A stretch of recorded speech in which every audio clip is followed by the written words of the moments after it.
Hey everybody, it's Jules from PH360 and we are so happy that you could be here with us. We have a very exciting person here to talk with us today about epigenetics, how our DNA is changing and what that means to you. And that is none other than our amazing founder and CEO, Mr. Matt Riemann. Jules, thank you so much for having us here on this incredible conversation today. I want to thank everybody who's here live. There's a lot of people here on the call. I really appreciate all of you guys taking the time to show up for this call. And for those who are watching the replay live, I really appreciate your time here. So we're going to jump straight into it. Jules is going to have some great questions for me. We're going to have any interactive things as we go. So let's jump into it, Jules. I'm excited to be here. Thank you so much. All right. So first of all, there are people seriously from all over the world, Matt. So this is going to be really, really, really fun for you to be able to interact with people. And you guys, there's going to be open time for questions, which will let you guys ask the questions that you've been wondering about.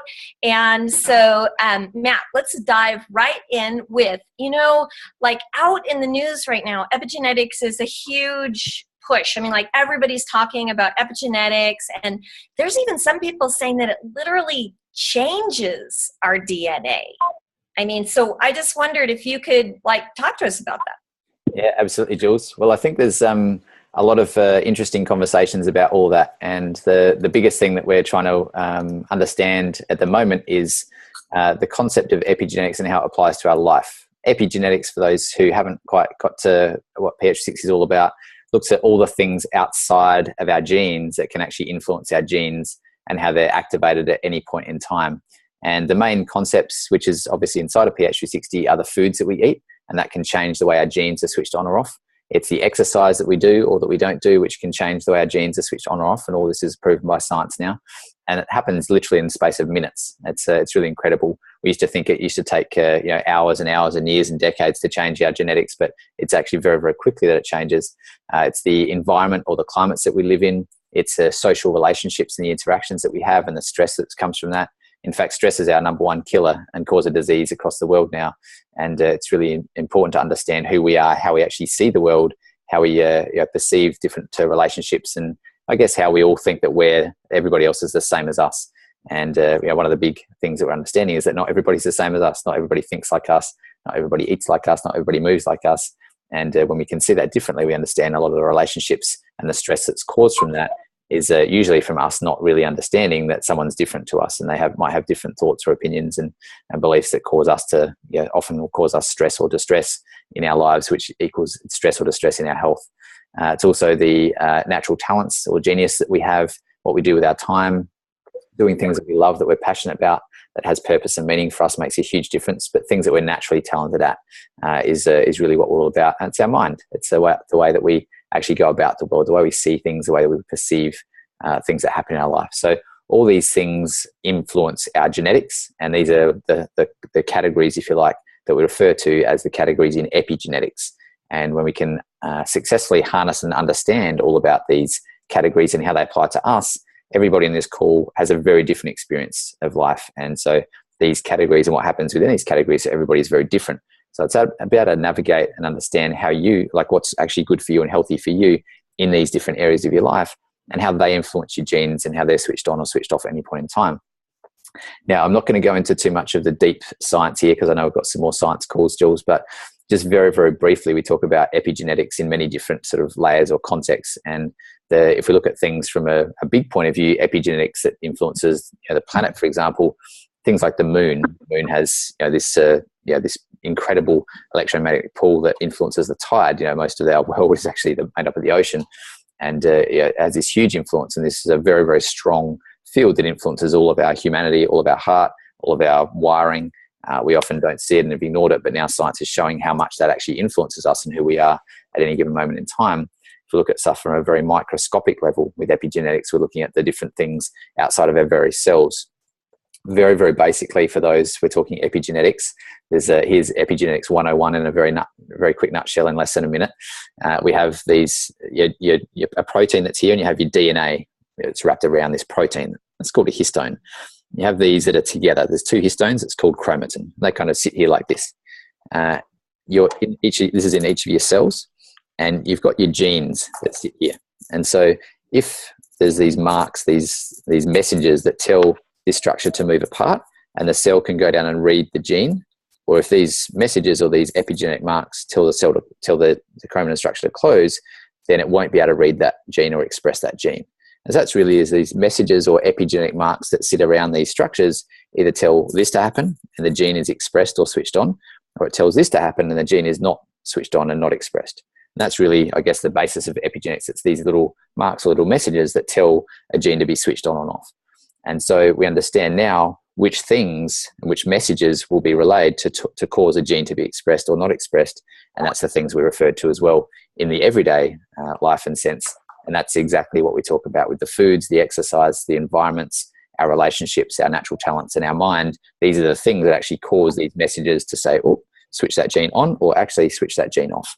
And that's really the concept of epigenetics. So it's not so much about the fact that our genes change. Our genes are our genes. But it's more about actually changing, understanding that we can change the way our genes are expressed. So we all have a whole heap of different genes. In fact, there's 20,000 to 25,000 genes that we have in our body, and in every single cell. And so it's actually which ones do we want to actually express at any moment in time, because we have a lot that we don't use in any given moment. And so that's really the concept of epigenetics, Jules, and that's what really PH360 is built on. Is rather than saying there's this crazy big thing outside of the world and how does that factor us, there's this crazy stuff in the cells, how do we understand this? It's actually saying what's tangible, what can we actually use from epigenetics to control our current situation and how we can act and how we can best exist in this world from a place of health and happiness. Yeah. Wow. That was great, Matt. And that really shared with people, like, I was going to ask you, what are the top 5 things we could do to impact our epigenetics? I think you just shared it, right? You said food, exercise, and talents and who you're around and that sort of thing. But I wanted to go back to something you said earlier. You had said that stress is like one of the top killers, literally killers of people in the world. I mean, it's all over. I mean, the happiest places where there's the least stress have the highest rates of longevity versus the places that have more stress in their lives. And there's some things that we can see as stress, and then there's some things we can't really see as stress. Like sometimes they're hidden stressors. And so I'd love you to just share a little bit about some of the hidden stressors, things that we might not even realize are creating stress within our cells, which increases all kinds of things we don't want to have happen in our bodies. Yeah, for sure. Great question, Jules. And I think to answer that question, it's really important to understand that there's a few different types of stress. And so the different types of stress that exist, we refer to as physiological stress, so stress that's on our body. And this can be the environment or the climate that we're in. And an example that some of you guys might have heard me use, because it's a very easy example to sort of comprehend, is if we're all here, like all of us on this call right now, we jump on a plane and we go to Africa. And we get off and there's this really hot weather and we're out there dancing, and we get off and we're like, hey, everybody, it's great to be on the safari, and we sip our fresh juice or have a glass of water and away we go. That's our experience right then. If we all jumped on this plane to go to Antarctica, we'd often like, oh, we're freezing cold. Let's just get in our bus and get to the hotel and get a warm bowl of soup. And that's just to highlight the difference of the environment and the climate that has on us. In one aspect, there's a lot of stress that can happen. In another aspect, there's a lot of stress that can happen depending on who you are. And I'll give you an example of that. For starters, when we jump off in Africa, we all want to eat different foods. We wanted a fresh juice or a water. When we jumped off in Antarctica, we want a warm bowl of soup. Our bodies need different foods and different things in different climates. And that's it. It's, we're the same people. We're the same genes. We have the same genes. We're probably wearing the same jeans because we just jumped on the plane. We have the same genes, the same lifestyle, the same environment. We do the same amount of exercise. We think the same. We've got the same partners. Like everything about us is the same. The only thing that changed is the climate. And so that has a huge impact on the foods that we eat, on the foods that our body wants, on the way we are socially, which means that we will, again, we jump off in Africa. Hey, everybody, we just met all these great new people and we're out having fun. We're all more extrovert, even if we're naturally more introvert. And then if we go into Antarctica, we're all more naturally introvert, even if we are more extrovert usually. We're like, oh, it's cold. Just get me in the bus, get me to my hotel. I just want to go there and warm up. And so the climate or our environment impacts us in a huge way. And the stress on that is actually different for everybody. There's some people that actually naturally love a warm climate and their bodies need and thrive in a warmer climate. I'm one of those people. I love the humidity and I love being in a warmer climate. And so if I'm in a warmer climate, I feel, oh, this is so excellent. I'm so at home. I can be out there and this is just, it makes me feel incredible. It makes my body work really well. In fact, this is one of the things that For those who are familiar with my story, this is one of the very first things I did when I was diagnosed with a terminal illness, is that I moved from the lower part in Australia, where it's more cold and dry, up to a northern part in Australia, up the Gold Coast, or Sunshine Coast, where it's more humid up there and warmer weather. And that instantly made me feel better a lot in terms of my pain and symptoms that I had, just by changing climate. It was incredible. It was a really good understanding for me to see the true power of what we call geomedicine these days, how location can actually influence your state of health or your stress.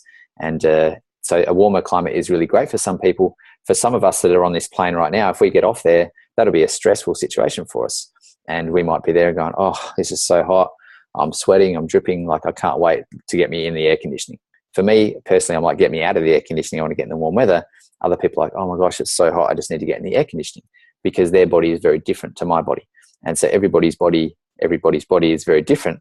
And it's important to understand that about ourselves. And that's what pH360 can help us navigate, to say which climates or environments are naturally suited to our body. Again, for me to be in that warmer environment in Africa, I'm thriving. My body's healthy. My cells are functioning, having a great time. For someone else, it's very stressful. It's very hard on their body. They're producing a lot of sweat because they're so hot. They're trying to produce sweat so that we can have cooling down of the body.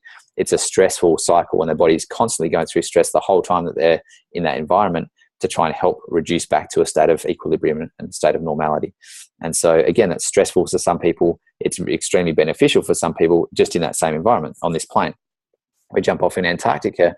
That's really stressful for some people. That's stressful for my body. My body will be constantly freezing cold. I'm probably shivering. I'm trying to think. My mind will be off track. I'll be all sorts of states of mind, trying to think, how can I get warm? I'll start to shut down lots of processes. So all my blood flow will go more internal for my organs that are more important. And I'm going to be in that space where I won't be thinking as clearly. I won't be doing much. I'll just be focused on trying to get warm. For someone else, like, oh, this is so perfect. I'm here in this cool environment. I hate it when it's hot. It's so nice to be cool. I feel refreshed. My cells can relax. Like, this is really healthy for me. And so it goes to say, like, it's not just a general concept. We understand that a hot climate or a cold climate can impact us. As a general plane, we all will be different in that environment, but individually in each environment, we're all very different in that individual environment. And so that's really important to understand how that can actually influence our state of health physiologically. And there's a lot of stress that actually comes from that space and that place. And so I just wanted to highlight the physical side of stress, physiologically on our bodies, and then the actual stress that's more of a psychological stress or an emotional stress. Matt, before you go on, I had a question. Yeah, a really quick question. Okay, so you're talking about environment, and this is a really, like, every once in a while there's somebody who says, oh, my pH360 says that a desert would be really great for me, but I love humidity. And so can you address how that could happen, and is that a situation where that could be creating some underlying stress that someone might not even know about? Yeah, great question, Jules. Well, often we're not aware of what we're not aware of. We don't know what we don't know. And so the whole premise of pH360 is to help you understand what you don't know. You don't have to be a genius. You don't have to be a geneticist or a neuroscientist or a dietitian to be able to understand anything about navigating your health right now. That's why we created pH360, so that you can actually have the information. Now, the interesting thing about that is that sometimes that will be different to what we think. Sometimes it will be different to what we do. Sometimes it will be different to what we actually even believe. And the real power of pH360 is to give you something that's best for you right now. And again, because it's based on your epigenetics and things are changing all the time, and we're changing people, all the information in pH360 changes regularly as you change. And so what pH360 will give you is the best thing that's right for your body at this moment in time, and that'll change with you as you change. And so an example that you gave there, Jules, even if we think that we prefer humid environments, we might like that. And often we might like that because we might have gone to a place for a family holiday each year or every second year or something like that when we were growing up, and it was humid. And so we had really great memories attached to that. We had really great feelings. Whenever we're in a humid environment, it made me remember that I was there, and that was really great, and that might be the reason why.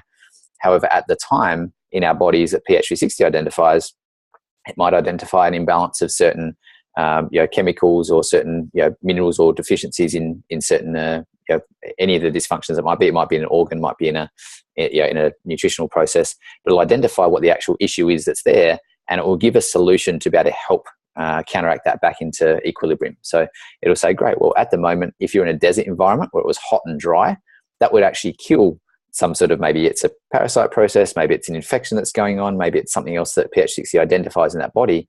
I would say this desert environment would be the best possible environment for you to have, and it'll even tell you the time of year to go there. And this is based on the concept or the science that we call chronobiology, that says actually your cells are going to respond best to that hot and dry climate to be healthy, to be healed, if you put it under that state of I guess intervention is probably the best word, of what you might need to be able to get the result that you need to get to. And again, this is something that we often say, if we're maybe we're in a state of ill health, maybe we are carrying some extra weight, maybe we're not sleeping well, maybe we're not doing what we're doing. The reason why we're at pH 360 is to say, hey, well, here's what you need to do, or here's what you can choose to do to be healthy and happy. And so if in a state of not being healthy and happy and you have advice, you could choose to say, oh, I disagree with that because it's not what I like. Or you could say, oh, well, actually, obviously what I like is what I've been doing, and I'm in that same situation right now. So I'd love to be open to choosing and trialing it. Even though I wouldn't think this would be the right thing, let me trial it and see, because my body may know better than what I think at this point in time.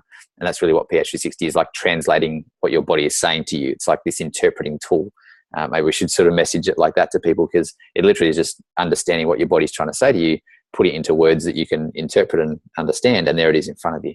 So your body, in that example you gave, Jules, is crying out to say, hey, I need a dry, hot climate right now. Please get it to me. I need to kill this infection that's going on in my body. I need to get rid of the humidity and actually have the dryness that's there. I need these things. Please give them to me. And we might be saying, no, I don't really like the dry, hot climate so much. No, I'm not going to do that. So that's where the power of pH 360 comes in, to say, hey, like, listen to your body more than what you might think at this point in time, because it can really help you. And we work with people in the medical capacity all day, every day, about helping people understand that concept of geomedicine that can really be so healing for people, which is very different to what most people think about. Yeah, and Chrissy in Palo Alto, she asked a question. She said, if I'm there's really two questions here. I can hear two questions. One is, if I'm changing all of the time, so does this change? And she's asking, what if I don't have the ability to move to another location? Then how do you change your environment, or like what sorts of things can you do that would actually create that difference for you? Like, pick one of those and maybe just share what you're thinking about that. I mean, how important is this, basically? Yeah, it's very important, actually. And the environment and climate is a really important thing. So we have control over this all the time, Chris. It's a great question. And I guess to really answer that, think about where you spend most of your time. The reality is that almost none of us spend all our time outdoors. And most of us spend our time indoors, whether we're sleeping. There's not many people that actually sleep outside under the stars these days. We're sleeping indoors. We spend 8 hours, or hopefully close to 6 to 8 hours in our bed at nights. We get up, we pot around the home indoors to have our breakfast and get our morning. We usually then jump in a car or on a bus or something to drive to work, again in an indoor environment. Then we spend our time at work in an indoor environment, or if you work from home, it's still indoor environment.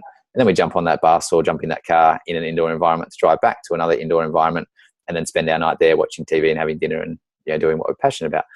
So most of our lives, unfortunately, is indoors. And for that, it's really important to understand that we're empowered to change our indoor environment very, very easily. And so what we're looking to do is to replicate as much of the outdoor environment in the indoor environments that you're in. An example that we used before might be if you're better off in some warm, humid climates or versus some cold, dry climates or whatever. You can adjust your air conditioning or your heater at home. You can have a humidifier or a dehumidifier at home. You can choose to be, if you're in a place where the air conditioning's on at work, you can choose to say, cool, I know I need warmth, so I'm going to take a scarf to work, or I'm going to take a beanie or a hat to work. I'm going to wear an extra jacket. I'm not going to sit under the air conditioning vent that's there. In my car, I get to choose what climate it might be at that particular point in time. So we always have a choice as to what environment we have in an indoor capacity, and again, how much sunlight we have, or what sort of lamps we have. Each of us can go and buy different globes that are very inexpensive these days. You can get an OTT lamp which goes through a full spectrum light, different frequencies of the sunlight, as opposed to just our neon lights or other lights that are just more of the lights that don't work so well for us a lot of the time. So we can change our lights, we can change the sun, we can have the curtains up rather than down. We can be changing our environments a lot. So that's I guess the answer to that, is that we're always empowered to change any parts, even though we might think, I should be in a warmer environment. We'll create a warmer environment where you are, even if you don't have external heating. Wear more clothes, be in that space. And if it's the opposite, do the opposite. So that's just some ways to navigate through that, Chrissy. And it's a really great question. So please keep the questions coming, guys. There's going to be lots of things. Just the last part of that as well, Chrissy, was if we're changing all the time for the environmental side of things isn't a thing that changes every 2 minutes, because generally speaking, we're people who are kind of set in the same space or in the one space. What this refers to is that if you are living in Antarctica and you should be living in Africa, and you're sick and you're unhealthy and you're unwell, then maybe you want to consider something like that. And again, we work with people medically where we'll encourage people to actually move countries, and people doing 20 to 30 years of arthritis and other diseases literally just go away in the space of a week without changing diet and exercise or anything like that at all. It's just literally a climate thing will change something significantly. And so it's really important to understand that if you are in a state of ill health, you're not happy, you're not sleeping, you have fatigue and stress and all these other things that are going on, look at your climate that you're in. And if PH360 suggests that you should be in the complete opposite climate to what you're in, maybe just try and book a holiday there if you can. Maybe try and recreate the environment that you've got in home indoors to replicate that as much as possible, even if it's for a week, and to see how you feel. It'll make a big difference for you. I can certainly assure you of that. Yeah, I really noticed that too. All right, awesome. So you had talked about that there are 3 different levels of stress. So we went through one, the physiology, and what was the next one? So we're going to go through, I guess the next one to consider here is more of the psychological side of stress. This is where our mind actually comes into play a lot about what we actually see as stressful and not stressful. I touched on this a little bit earlier in the call where we talked about relationships, and this is where we may perceive things differently to someone else. And this is kind of the essence of most of our psychological trauma that we have in day-to-day life, is that we think that everybody's the same as us. We think everybody acts the same as us, thinks the same as us, and should behave the same as us. And that's where we kind of leave our expectations. In fact, we say, if Matt's someone who works really efficiently and really quickly, and then someone comes on board to be an assistant to Matt, for example, then Matt would say, cool, if I've got stuff I want to hand over, then I expect someone to do that really quickly. That for me would be an unrealistic expectation, unless I wanted to have a clone of me or try and find someone who fits that role and works the same as me. That someone here might do a fantastic job, but they're someone who's more loving and caring and nurturing and all these people, these great qualities, but means they don't work quite as fast. And so if I expected them to do 5,000 tasks in a day and they got through 4,980 tasks, that might have me leaving them feeling disappointed, like, oh, well, I employed this person to do 5,000 tasks. That's what I would expect of them. How come they're not doing it? Suddenly, over time, I end up angry at them or frustrated at them, even though I might think they're a lovely person. This starts to become this disparity in what I expect and what I'm actually seeing show up in my life. And that's where I start to feel the difference and the gap starts to divide. This is obviously just an example, by the way. And it may be the other way around. The person who's that assistant might see this as, oh, this is going to be a great job. I love it. And they're so nurturing and caring and loving that they're not naturally used to going 1,000 miles an hour for that. But they say, hey, I want to make sure this can work, and here's where we're at, and this is going to be fantastic. And they try, and they start at this job, and it's so cool and so exciting. And then over time, they get stressed, and it's hard, and I'm trying to do 5,000 things. I'm working so hard, and I'm not sleeping, and I'm just working so much. And I'm getting here, I'm just doing it to try and impress and to be nice and to be helpful and everything. But this job isn't what I thought it was. It's so stressful. And then suddenly it's like I'm expected to do this and it's not done. And this is a state of stress. And suddenly we have this incredible relationship that started. This is just in a work scenario with your boss or with whoever you're working with. And suddenly we have this person who's here who loved what they were doing and came on for all the right reasons, that's suddenly stressed and overworked and overwhelmed. This person who here was employed for all the right reasons and suddenly is upset or intolerant or angry or frustrated at what's happening. And this is kind of the essence of our life, whether it's work life or relationships at home, our parents, our kids, our husbands, wives. This is often where we sort of run down. We have expectations that everybody should be like us. And so that's where we often fall down. And so this is where the psychological stress comes in. It's very stressful for us. This person's angry and frustrated and intolerant every day, and this person's feeling, whatever they're feeling down through here, overwhelmed and stressful and everything else that's there. And this is just based on our expectations in our mind. So relationships, the underpinning essence of that is really about expectations. Underneath that comes more stuff, which I guess is the third thing, on more of your beliefs and things like that in your mind that actually come into play that causes that sort of stress in the first place.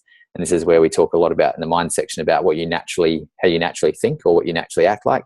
So you can actually start to harness that and understand more about who you are and how you think, so you can go, oh, okay, well, if I was in that situation and Matt's here employing an assistant in that capacity, I go, okay, I understand how I think and how I operate and who I am, I understand that I would have expectations like that. Okay, well, if I'm employing someone, I need to be really realistic in what the expectations are. I can't employ someone and expect them to do the same thing. If I'm going to employ someone, I'd employ them to say, great, well, I want them to be in a capacity where they're sharing love and nurturing and using their natural genius and their natural talents, where they can always be happy and enjoy coming to, to work and doing their thing, versus me saying, I'm expecting you to do this, this, and this, and then they start to get overwhelmed and stressed. So you're always going to have someone, when they're functioning in their natural, healthy state, is going to be the best version of themselves, and not going to be someone who we're expecting them to be who's not. And that comes down to a lot of the beliefs that we have, and it might be something underneath that believes that this person is loving and nurturing and caring, and believes they're here to take care of someone and to nurture someone, and they'll do what it takes to make sure that happens. And that can end up being really stressful if they believed more about the fact that I understand who I am and what I'm here to do, understand I'm here to live my life in my natural talents, to be really healthy, to be really happy. And if that so fits this job role, then great. And if it doesn't, then that's great. I'll find something else that comes along. And so when we can be ourselves and be in our natural healthy state, then we can be right there and say, great, this is what makes me healthy. This is what makes me happy. This is what happens actually in my life. And this is where we all end up in a great space. And we might think that we wanted that job, or this person, Matt, in this example, might think that that's the best person for the job.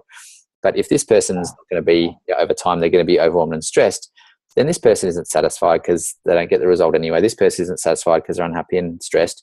And so we actually end up in a state of dysfunction with both people. So the answer and the summary for that is, with the mind, is know yourself, know what you think, know what you believe, and be yourself in that space, because then you can be truly who you are. This person can be truly who they are. And then if it's a good match, then you guys can share that journey together, whether it's husband and wife or boss or employee, whatever relationship is, and you can share that journey. It'll be incredible. But if this person's trying to put their expectations here and this person's trying to live up to these expectations, it's always going to end up in a dysfunction. So that's some I guess, a brief version of the ways that we experience stress, whether it's a mental, whether it's a psychological, emotional, or whether it's a physiological stress. All of these things go towards a state of stress in our bodies, which can end up in either health or disease. And I was just recently talking with a friend about a concept that we're talking about, battered mind syndrome. And this is often a huge thing, that a lot of the stress that we do experience is psychological stress. And it comes from us judging ourselves. Other people, allowing other people to judge us. And we really want to encourage people to look in the mind section to find out who you are and connect with who you are, what you're naturally good at, and really spend your time in that space, because that's really the key to health and happiness that's there. And that's what we really want to encourage you guys all listening on this call, anyone that's listening in anything that we're doing, is really just find out what's right for you to be healthy and happy. And that's what PH360 is all about, is to help you understand what is right for you to be healthy and happy. So you don't have to worry about someone else's thoughts or opinions or their journey. That's their journey. That's not your journey. That's theirs. And so if they want to put their judgments or fear or doubt or thoughts over here, you can just be who you are in your space and say, you know what, maybe that's not the right relationship for me right at this point in time. Or maybe I can communicate with them to help them understand more who I am and what's important for me, and they can communicate who they are and what's important for them, so we can actually communicate and reach down and be on the same page with each other. We can be different people, but we just need to understand that we're different people. And if we can just really encourage everybody to be in that space and to really connect with who they are, it means you can be healthy and happy for you on your journey, and everyone else around you can be healthy and happy on their journey, and you guys can share an incredible journey together. And that's what this is all about. Yeah, that has been one of the greatest gifts, I think, for when I hear people talking about having been to a course or having been to a retreat, that they are sharing what they learned about other people in relationship to just being able to see that. And tomorrow we are going to have Diana Anderson is going to be on, and we're going to be talking about relationships. I mean, this very thing that you're talking about right now, we're going to go into more depth about it, so that we'll be able to understand more about the people around us. And how it actually turns out is, like, for instance, you learn about it when you're in the course, but when you're in a retreat, you're actually experiencing it, because we're like completely immersed with all these different kinds of people, that you start out, this person's this way, this person's this way, and like all of our little mind things going. But by the end of the time, once you really understand who people are, it's like you can feel a palpable sense of love and ease in the body. And I think, wow, that's one of the greatest gifts that happens in that situation, Matt. And maybe you can just talk a tiny bit about how that happens. How does that actually happen physiologically when they started out as these certain people and they're ending up as the same people, but how that transformation occurs from the time they come to the time that they leave? Okay, cool. Are you talking about more on retreats, Jules? That's Well, I'm just saying, well, it's a place that we see it happening. So I'm not necessarily about retreats, but just how that can occur, like, but just by learning about one another, just by like really, it's like going from like having that irk the heck out of me when that person like, you know, says those things, or the way they are, their energy bothers me. You know, I don't like how sharp their energy is, or while they're too slow, or whatever. They learn about the people, and then through that process of actually learning that that's what's natural for them, it gives them access to actually relaxing and not thinking so much about it. I mean, kind of, can you talk about that absolutely. for a minute? Well, it's I guess it's a really powerful way. And again, this is, you know, what you get to experience on a retreat is like an immersion into you. And it's really, we often get caught up in the fact that we think, you know, we're here to please other people, or we're being judged by other people, or we're living in this space of, you know, fear about things, or about doubt about who we are and what we're doing. Is it right? And we feel like other people are making us feel like we're, you know, not important or not worthy, or we're, you know, not significant. And, you know, that can cause us misery or sadness and upset. And this might be a role of a husband or wife or a boss or whatever else that's playing all these things that would make us feel like it. And it's really important, you know, when we get to a conversation or a time where we can be immersed in ourselves, that we actually take the noise away, and we can be there and go, oh, okay, well, let's take that noise away. Let me just reconnect with who I am. Let me just find out who I actually am. Okay, cool. Now I can just have this space. I can feel again. I don't have this constant, you know, input around me for anything like that that's there. I can just be myself. I can learn about myself. I can connect with myself, and I can then understand who I truly am and what I'm here to do in the world. That's actually kind of the essence of any retreats that we do. And when we're in that space, we can say, you know what? I'm actually an incredible person. And everybody, this is, you know, not my words, this is what everybody who on a retreat comes and says. And I'm sure there's probably a number of people on this call that can attest to this. It's like, wow, I got to experience who I was truly and deeply. I get to realize who I am and why I'm here. And I'm actually a beautiful and I'm a loving and I'm a caring person. I'm not this person who's made out to be wrong all the time, or this person who's insignificant. I'm actually really, I'm a beautiful person at my heart. And I'm here to share so much with the world. And now I really believe that. And you know what? I used to actually, you know, give my power over to other people, whichever role they played. It might be a boss, might be a husband or wife, might be, you know, a son or a parent or something like that. I used to actually give my power over to them. And I used to actually blame them for, you know, me being unhappy or me being miserable. It's like, oh, yeah, my husband talks to me like this, or my wife talks to me like this, and makes me feel like I'm wrong all the time, or makes me feel like I can't do anything right. Yeah, whatever I say is, you know, never good enough, or whatever I do, there's always a better way to do it, or, you know, whatever it might be. And we usually blame someone else, whether it's our boss or whether it's our, you know, relationship, whatever it might be. We blame them to say, oh, they're always telling me I'm wrong. They always make me feel terrible. Whenever I have these chats, I'm just in this space and I feel like I'm just, you know, insignificant and I'm not worthy. And that's where we end up in our lives. And we, at the retreat, when we take all that away, we can go, wow, by me blaming them, I'm saying they're responsible for me and how I feel. And I've given them the responsibility, and I've handed over the responsibility, saying, you're the one who's responsible for how I feel. Which what I did was then just give the power away to them, because I said that you're right and I'm wrong. I've gone and said that by just blaming them. I've said, you must be right and I must be wrong if I'm blaming you, because it's your fault, which means you're the one who's making me feel bad. So hence I've blamed you, hence I've given my power to you.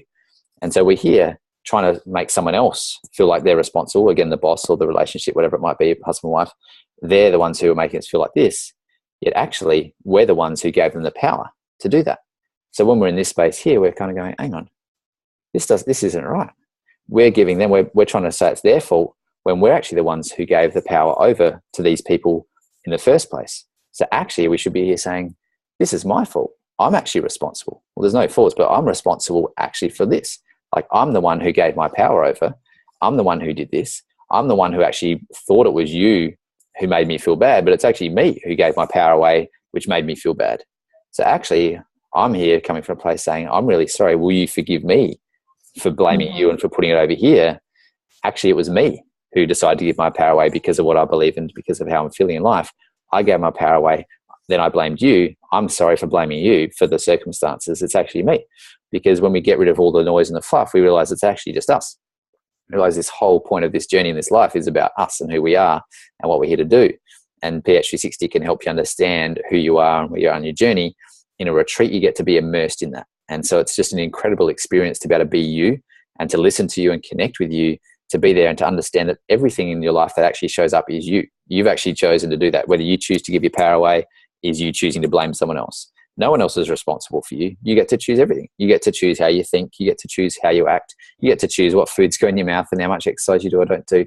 You get to choose who you hang out with, and you get to choose everything. That's the beauty of PH60. It's such an empowering tool. It's such an empowering way to understand what's good for you and who you are, because everything in your life is about you. This is your life. It's your reality. You get to choose all of that. And so the retreat or any of those sorts of experiences with us is really about saying, let's connect back to who you are. Let's find out who you are. Let's help you rediscover who you are and relearn who you are. Let's give you all your power back and take all your power back so that you're suddenly free again. You have all the freedom to be who you are, to do what you're going to do in the world without feeling like you're being judged, or without feeling like fear, without feeling like there's any of these things that aren't keeping you free. It's like, wow, I'm actually empowered and I'm free to do what I like to do. And it just changes everything, because you realize that a person who you thought was being, not so nice to you, or you thought was making life difficult, is actually just expressing the best way that they know how, that they love you and they're trying to care for you or trying to help you or whatever. You just perceive that as that they're telling you wrong and all those sorts of things. So it changes everything and transforms your life. Literally, your relationships are different. Even though the person's the same when you go back home, they're a completely different person, and everything else around you is completely different, because you're a completely different person and you're the one who creates your life in reality. And so Right. it really is an incredible experience. I really encourage all of you guys, if you haven't had a chance to get on a retreat, come. Or if you can't come to a retreat for any reason, try and create that space yourself at home. Like, really try and get into that space. Give yourself some time away. If you feel like there's stressful stimulus, whether it's a partner or whether it's a circumstance, whether it's work, take a holiday or get some quiet time. Go into create a sanctuary in a part of your house and just spend some time there. Whatever it is that you need to do, just get some space from the noise and the clutter that confuses us. And just get back to yourself and reconnect with yourself and say, well, who am I? It's a great place to do it on a retreat or anything like that. But if you can't get to one of those things, like, just create that space yourself and really think, hey, like, actually, where does this come from? Is this me? Do I have a choice here? And the answer is always yes. So I'll always encourage you guys to please choose what you want to choose, choose what you want to think, choose how you want to feel, and choose for that to show up in your life, because you always have a choice. Yeah, there is always a choice. In fact, it's fun because someone was mentioning in the chat, they said, oh, I'm living in this toxic house and I can't really help it. And, it really boils down to, just what you were saying. I mean, you can be the victim of your circumstances, or you can choose and either powerfully choose that toxic house or powerfully choose to not be in that toxic house. It's like up to you.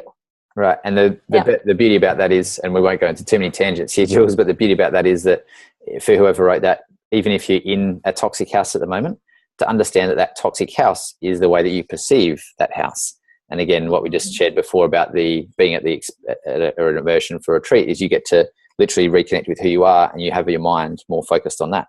And then you can look at people around, and instead of thinking of it toxic and it's influencing me in a bad way, you might come out with some compassion and go, wow, like, I'm actually in control here. I can choose to either talk to that person or just not talk to them at all. I could choose to lead with happy, fun conversations instead of the negative stuff that usually comes my way. I can choose to have space, or I can choose to say, you know what, I want to move here, guys. I'm going to do this at this time of day, and I really would love to have that communication with you to see if you're okay with that, and then set that up, and that you can have your time of day to use a certain space or place or whatever else. You can choose all these sorts of things. So when you're in that empowered place, you can say, you know what, I get to choose to change this toxic house into a house that's very manageable. Any of the negative stuff that's being said, I'll just choose not to listen to. It's nothing to do with me. That's cool. I'll either put my headphones on or be in my space. And when I choose the conversations, if I hear negativity, I'm just, we'll choose to say, you know what, I've made this incredible decision. Maybe like people stop, when the people stop drinking for a month or whatever, maybe I'm going to stop toxicity for a month. And you know what? And you can share it with the people in the house and say, I just had this awesome call. I had this awesome thought. I'm going to do like a positive detox for like the next month. And so anytime in conversation, you'll probably hear me for the next month change this into, I'm so excited about, and then insert comments here, or I love life because of this. And just so you know, guys, the next month I'm going to be talking like that in every conversation we have. And that gives you a really great way. If someone else is whinging about something or saying negative things that you perceive as toxic, you can just choose to change that conversation straight away and go, you know what? Oh, I love that you shared that. Someone might say, I had the worst day, my boss sucks, and whatever else you can say. I love that you shared that. And that makes me feel really grateful for where I'm at, because I have a boss that's really great, or I work for myself, and I'm really grateful for that. And I'm so good, and I'm so happy about that, and I'm really, really excited. And what do you guys want to do for dinner? Because I would love to have dinner. And you can just change the whole energy of the place if you choose to change energy. So there's a whole heap of different things you could do to change a toxic house or environment into a house that you want it to be. It's always up to you. And all you need to do is just make a decision and say, I'm going to do that. And then I'm going to communicate that with other people in my house, and I'm just going to go ahead and do it. And it's kind of as simple as that. There's, obviously layers on that we build in, but I think this talk was about DNA and epigenetics, so I probably should go off my tangents anyway.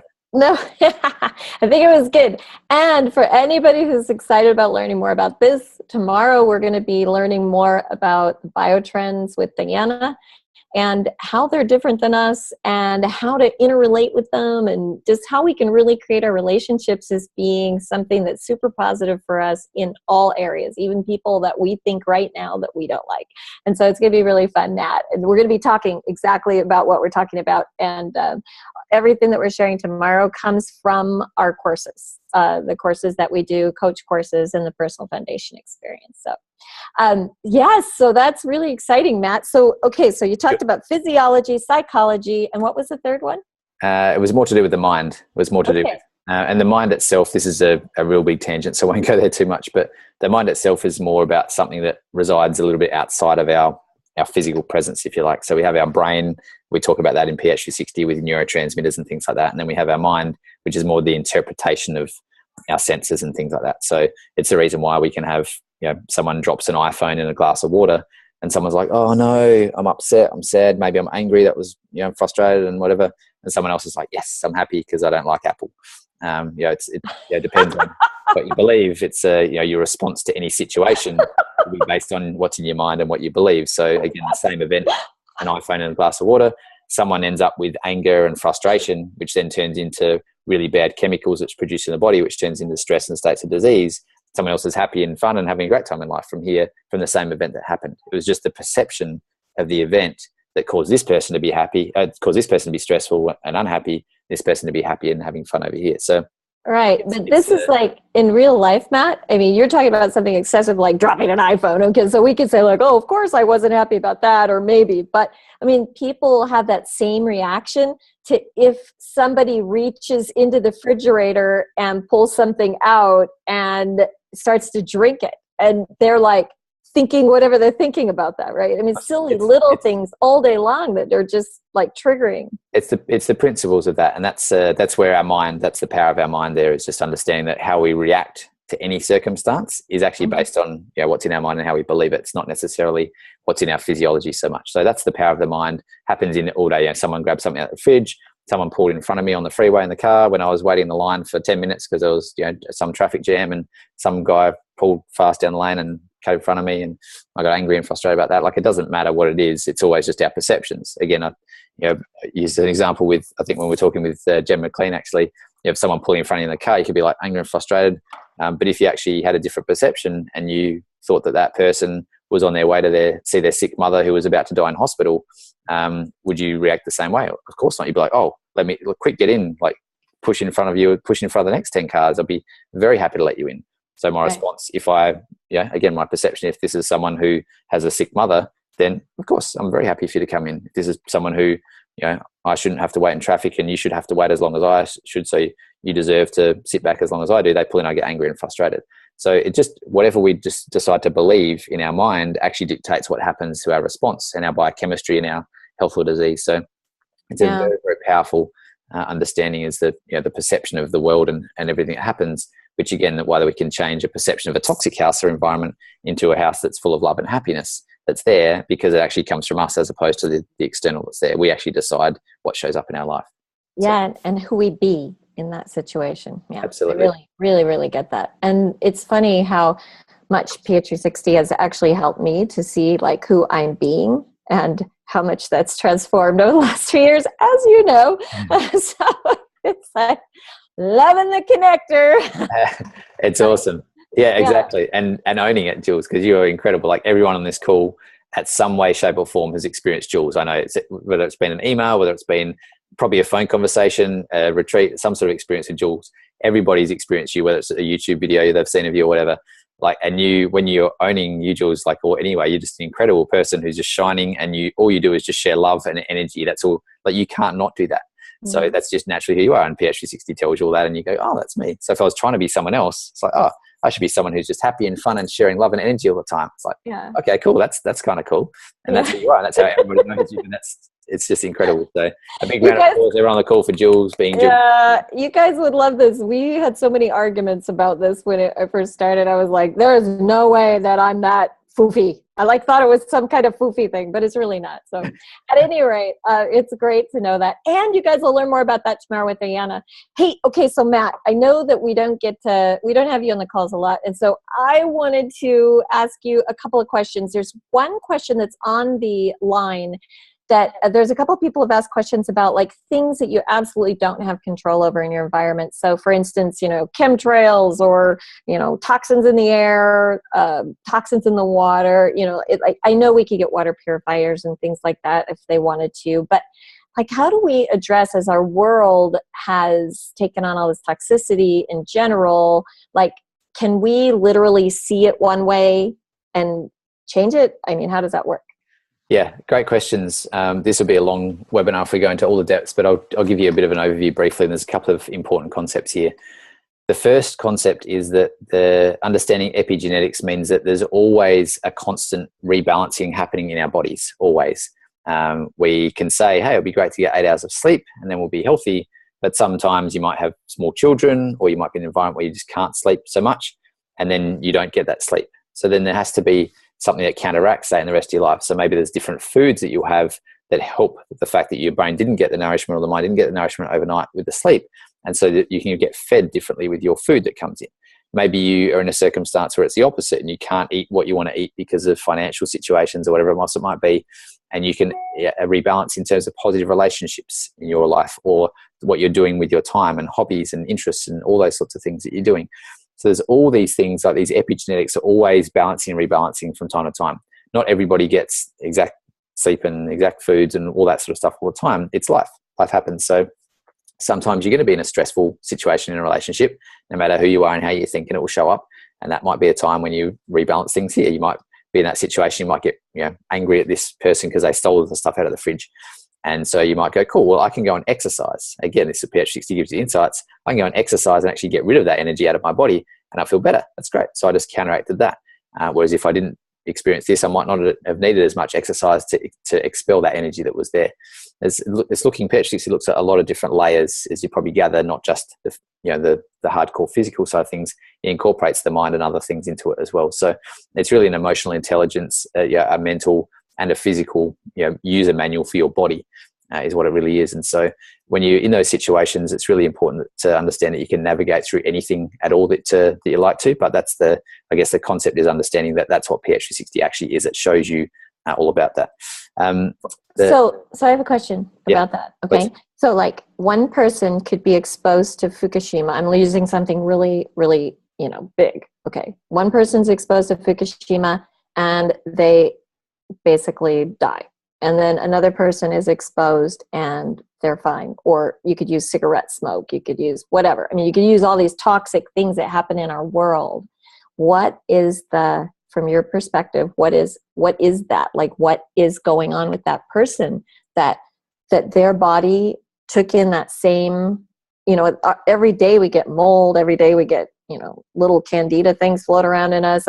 Every day there's parasites. I mean, there's all kinds of things in our environment that can happen in our bodies. And, why does one body take it on and one body doesn't?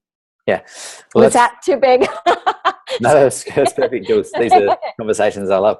So I guess, again, there's a number of different answers and prongs to that conversation. There's not just one answer to give that, but let me delve into a few of these other concepts. So first, everybody responds differently to everything. That's why can be someone who can drink and smoke and live till over 100 years old, and someone who's 30 years old dies of breast cancer when they do yoga and meditate every day and eat healthy fruits and vegetables. That's, how basically that's the question you're asking. Like, how can this work for some people and not work for other people? How can someone be exposed to radiation and die? How can someone be exposed to radiation and live? How can someone have smoke and drink and all the stuff that's bad for you and they live and this person dies? It's like, how does it work? Well, the answer is we're all different. There's over 7 billion people on the planet. Everyone's completely different. Identical twins are so different, even if they've got the same genetics. It depends on which genes are switched on or off as to what happens. And again, it's fascinating, the studies even with identical twins, ones that are actually together, they grow up and they're a lot more similar, even though there's differences, but those that grow up apart are very different people. And so this is, again, explaining the environment and lifestyle. Those twins who are close together and grow up in the same environment, they have the same parents, they have the same input, and beliefs from their parents, instilled in them. They eat the same food and meals, they have the same climate they grow up in. They have all the same things. They have, the same stuff they do with their time. They have the same relationships. Like these people who grow up together, of course, they're going to be a lot more similar because they have very similar epigenetics as well as genetics. The people who grow up separately, these guys have a very different environment, very different climate, very different relationships, very different things they do with their time, very different stuff they're doing over here, different exercise, the whole works. And that's why they're so different. That's why you can see such a big difference in twins that don't grow up together versus those that do. It's the environment and lifestyle that shows a difference. And so we all have different response in our stimulus that comes in, which is either through food, it's through chemicals. We take a lot of stuff in through what we see, what we hear, what we feel, what we actually have come through our skin, what we ingest. All these things, we have different responses. The fact is some people are gluten intolerant. A lot of people are not gluten intolerant, but they don't like gluten because gluten's what we hear in the world. It's the worst thing in the world and no one should eat gluten because we're all going to die from it. It's the fact that some people need that, some people don't. We should all be vegetarian because vegetarians live longer and have a better life. Well, that's not true. Some people need meat and other people don't. And, it's one of those things that if you're in a space where you're unhealthy, and it's the opposite way around too. Some people are like, I just eat meat. They should be vegetarian because the meat's, causing some of their body's harm. But it's not something that's for life. It's something that's just at that point in time. And then something will change and something will change, something will change. So it's understanding how does the environmental stuff influence our genes or switch on or off certain genes. But it's not about the genes itself. It's not about saying we're influenced and we had a genetic mutation. It's about saying, well, if we have, how do we actually change that, or how do we express that or not express that? And that's understanding that and navigating through. So if you've been exposed to a circumstance that's not great in your life, like if you have had a really bad stressful encounter, unfortunately there's people in their lives who had a really terrible traumatic experience with their mind there's hope for you. You can change that. You can actually change what's in your mind and you can have a really healthy relationships and other things in the future. If you've been exposed to something where it's been toxicity, like a physical or physiological toxicity, like radiation or other things like that, there's things you can do to change that and to detoxify from that. The fact is our cells are being replaced all the time in our body. The death grow. It happens all the time. And this happens very, very quickly. The stomach within a day, if we have a full blood cycle within 3 months, like all our blood dies and regrows in about 3 months. It's crazy. Like we don't have this blood illness that's there and we think it's our blood for life. It's not true at all. We have the ability to change. And we do change all the time. Our bodies are naturally built to adapt to stress. Like stress is naturally unhealthy. We cut ourselves, here, our body sends down the good guys, it starts to scab up and it heals over. Like our bodies are designed to heal themselves. Our bodies are designed to respond to stress. We get a bruise on our arm from, running into something, it goes and heals. Blood comes down there to help the damaged tissue. That's why it bruises, because we bruise the tissue, it comes down to help clear it. It's not a bad thing, bruising. It's a great thing. It's our body's natural response to something. It's not a bad thing. We don't have to get the bruising out of there. We say, great, thanks for coming, blood, to help fix the problem. And when you're ready to go, you'll go. It's all these things that we don't often see and don't often understand about the body naturally responding to stress. And so stress is normal and natural. What's happening in the environment these days, so just switching gears a little bit here. So everybody's different. Everybody responds differently is one of the most important points. The first point that was really important as well is that everybody rebalances things all the time. If you didn't get enough sleep, then your foods will need to be different. If you're not eating healthy, maybe you need to do some more exercise. If you're under stress, maybe you need to move or think differently. Or all these things are always rebalancing each other. There's not just one thing you should always do. And the last point is just about the bigger conversation in our environment and our lifestyle. We do have a lot more toxicity in our environment and lifestyle than we ever used to have. It's true. Are we evolving as a species to counteract that? Yeah, but does that take a long time? Yeah, it takes hundreds of years. Actually, in terms of epidemiology, shows that it's hundreds of years for a species or a race to actually change and adapt to the environment and lifestyle that's there. Which is why some people from Northern Europe will be different to Australia, which will be different to Africa or different to Asia, and we'll all respond differently because we have different genes that over many, many millennia have responded very differently to the environments and climates that are there. If you take someone from Australia, or take someone from like a cold part of London, for example, and dump them in the middle of Australia, they're not used to that much sun, then that's why the skin cancer rates are so high. If you take someone who's from Africa and dump them in the middle of the sun, they're like, that's cool, we're used to it, no dramas. I'm not going to end up in that same thing. The rates are ridiculously low. So it's understanding that all our genetic lineage is because we've adapted over time to our environments and lifestyle. Our ancestors have been through that space. And so the environment and lifestyle changes that are happening now are based off of a lot of the things that aren't so great. We talk a lot about GMO foods, talk about chemtrails and other toxins and pesticides and all those sorts of things in the environment. Generally speaking, are not good for anyone. However, people do adapt differently to those. And it's something that our tolerance is being built up over time, I guess, but it's something we're trying to avoid as much as we can. And it's something that we just need to understand that to change the way that we think about it is really important in the meantime while we're trying to change it. Because if we live from that place of fear, again, in our minds, like, oh, I can't even go outside these days. I can't even, I just have to sit in my room, not even breathe because it's too dangerous because there's everything else that's around, which is true. There's a lot of people that think like that. Yeah. It's something that it actually will do a lot more harm than good to be in fear with your mind, because again, being in fear with your mind creates all the negative chemicals that causes your disease and your health in the first place. So it's the perception of things. So if you can, I'd really encourage everybody, even if you are concerned about that thing, I'd encourage you to be concerned about it so that we can make a difference in humanity to change it. But at the same time, I'd encourage you to not be stressed about it and not live in fear and not count every single particle that's in the air and be way over the top with your foods. Really follow your foods and do what's healthy for you, but be realistic. Don't live in fear. Don't get too crazy or too obsessed with things because this is a human life that's always changing. And so find out what's right for you and find out what's good for you, but do that in moderation and really come from a space of saying, what, as humanity, we're working to change it. The chemicals in the air that are here aren't going to change in the next 2 minutes. They're not going to change the next 2 months. They're not going to change the next 2 years, actually, probably. In fact, probably a lot more than that. And so let's just go, okay, cool. We accept that. And we, again, come back to what we talked about at the start of the call with relationships.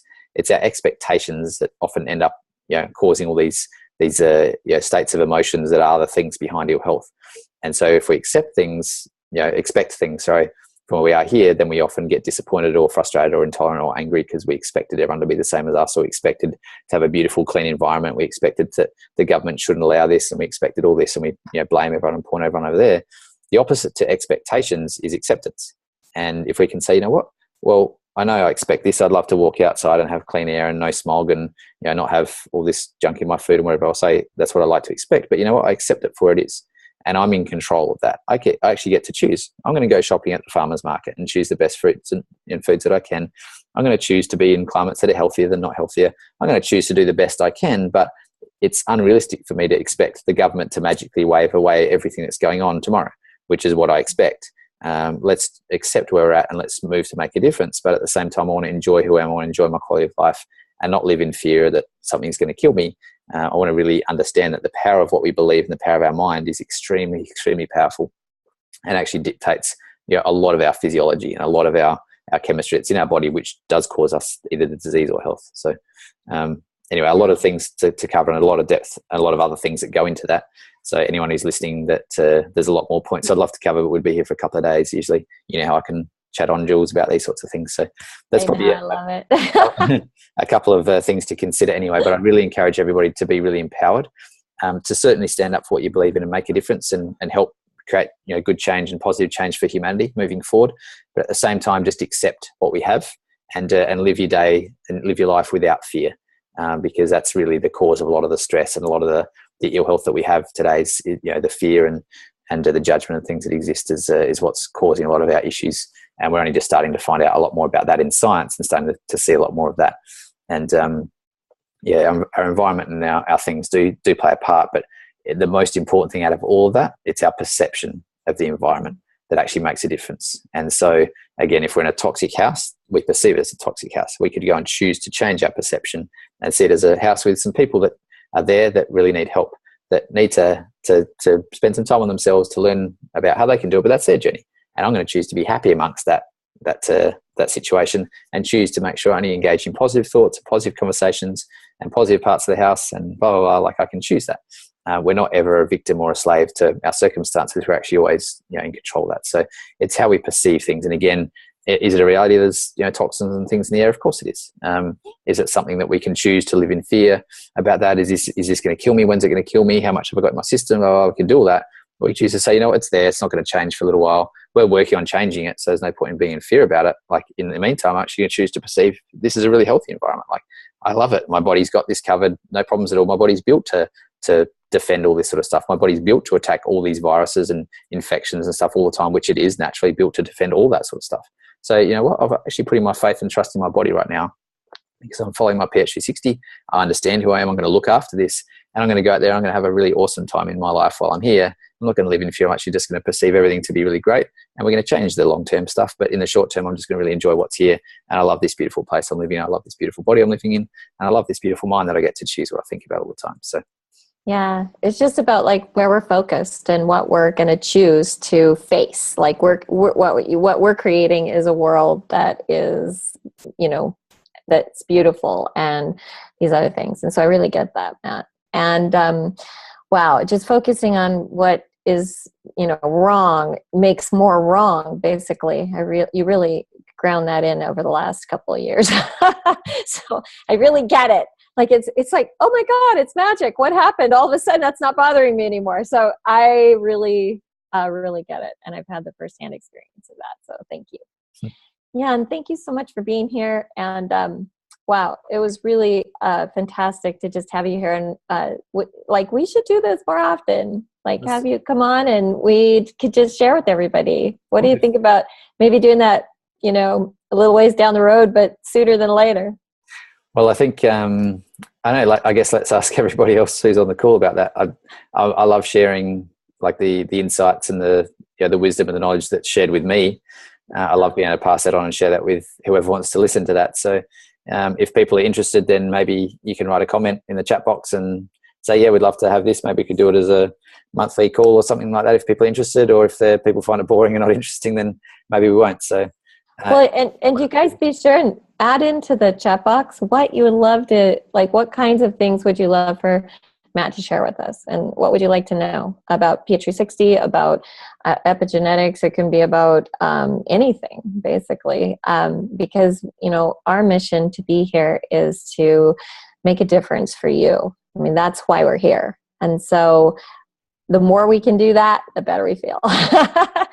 For sure. Right? Well, maybe Jules, we can see, or maybe whoever's on this call listening live or replay, maybe if you're interested, we could create something on a Facebook post, Jules, and people can comment there if they want to do it. Because I know, like, the unfortunate thing about these calls is that I'd love to get, we've got tens of thousands of members that are here, and unfortunately, a lot of people that might not read their email or might not like get a chance to get on here live or even watch the replay because life's busy, that may not even be aware. So if we comment on this, they might not even know about it or see it. So maybe if we did a Facebook post, if you guys are all on Facebook, and if you're not, please join the Facebook group. It's just an incredible community of support that's there. So maybe we can do a post where we can even post a replay of this and say, hey, whoever's interested in chatting about life and health and happiness with Matt each month or something like that, let us know here in comments. And maybe if we get, I don't know, over 100 comments or something like that, then we can do it. And if no one is interested, then we won't.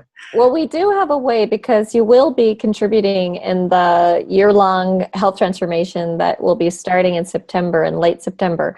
And Matt will be definitely in that, in the year-long health transformation program. And we'll talk more about that tomorrow on the call. And you'll also get something in an email about it. So you'll get to hear more about that too, if you're interested. So that'll be fun.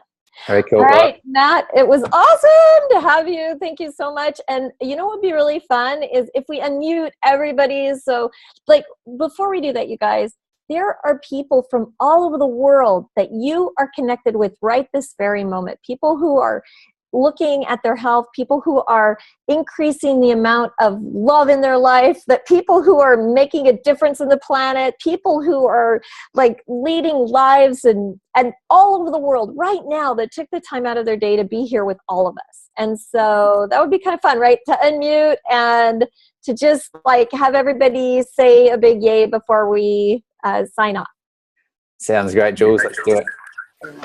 Thanks, Jules, and thanks everybody for being here. Thanks so much, Matt. Thank you very much. Thank you, Matt. Thank you. Thank you. Bye, everyone. Everybody. Bye. Bye, everybody. Bye. Bye.